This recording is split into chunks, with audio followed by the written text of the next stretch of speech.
You are your own worst enemy. Has that statement been true or false in your life?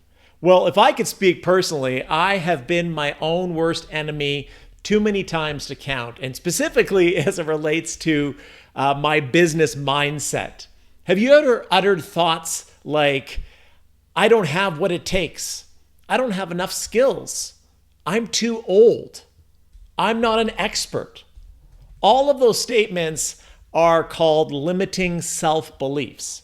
You ever had limiting self-beliefs? Maybe you have it now as you're considering freelancing or starting a business, and you're starting to have those negative thought loops that continue to go around and around in your mind.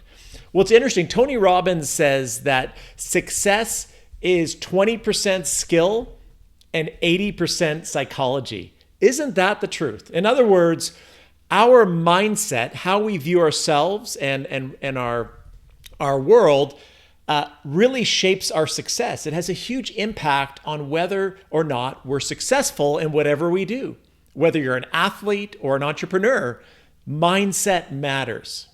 In the book Mindset, written by Stanford professor Carol Dweck, she defines it as this: a mindset is a set of beliefs or way of thinking that determines one's behavior, outlook, and mental attitude. In other words, your mindset is kind of a big deal. Well, I want to share a simple mindset shift that you could put into practice right away that will help you to essentially kill that dreaded imposter syndrome. You know that imposter syndrome? The imposter syndrome is responsible for all those thoughts that come into your head that say that you're not good enough, or that you can't do this, or that you're too old, or you don't have enough skills. And so today we want to essentially kill the imposter syndrome in each one of us. And you can do that by doing a simple mindset shift. So author Carol Dweck did a great TED Talk, and she spoke about the power of yet.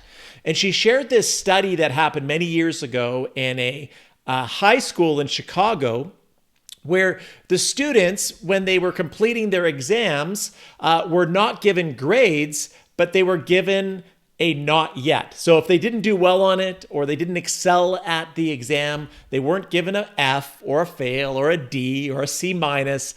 They were given a not yet. And they saw astounding results that just by not getting that D put on their paper, it gave them confidence. It gave them motivation. It made them feel like, hey, I still have hope. I can still do this. And the results were amazing. These kids went on to achieve at a much higher level than when they did when they were receiving D's and C's on their papers and on their exams. So this is what Carol talked about as the power of yet. When these students had that not yet on their exam, they felt hope.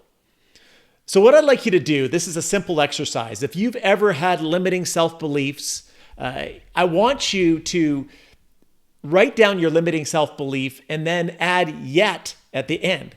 So it could be like this: I don't have what it takes yet.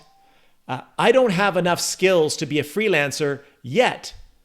I don't feel like I can compete with other experienced freelancers yet.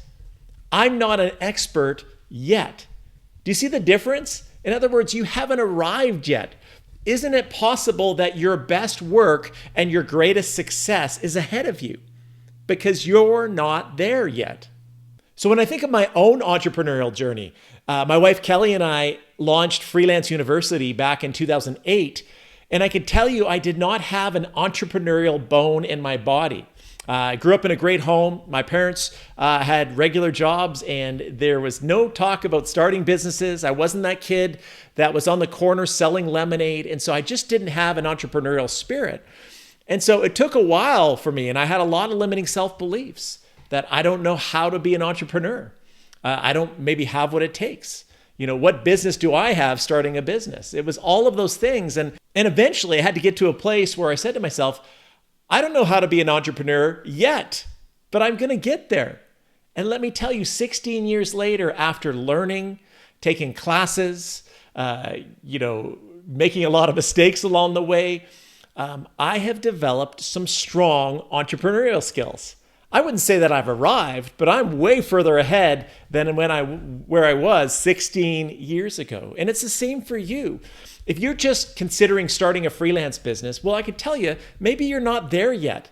But look at the progress you can make in a year or in 2 years as you sharpen your skills, as you learn new things, as you go out and make mistakes and achieve, progress along the way. That will build confidence, and you'll be amazed at what you will accomplish in a year from now or in 2 years from now. So just to wrap, remember, you don't have to be your own worst enemy. You are actually better than you think. Your skills are more refined than you think. You're more experienced than you can possibly realize. And so don't allow the imposter syndrome to hinder you from the goals that you want to accomplish in your life. And again, we'd like to be helping you along the journey, and that's why we created our university. And we have a intake coming up. In the description below, you can join the wait list and be notified when our next enrollment period is coming up. So we'd love to be a part of your success journey. So hope this has been helpful. Have a great day. Take care.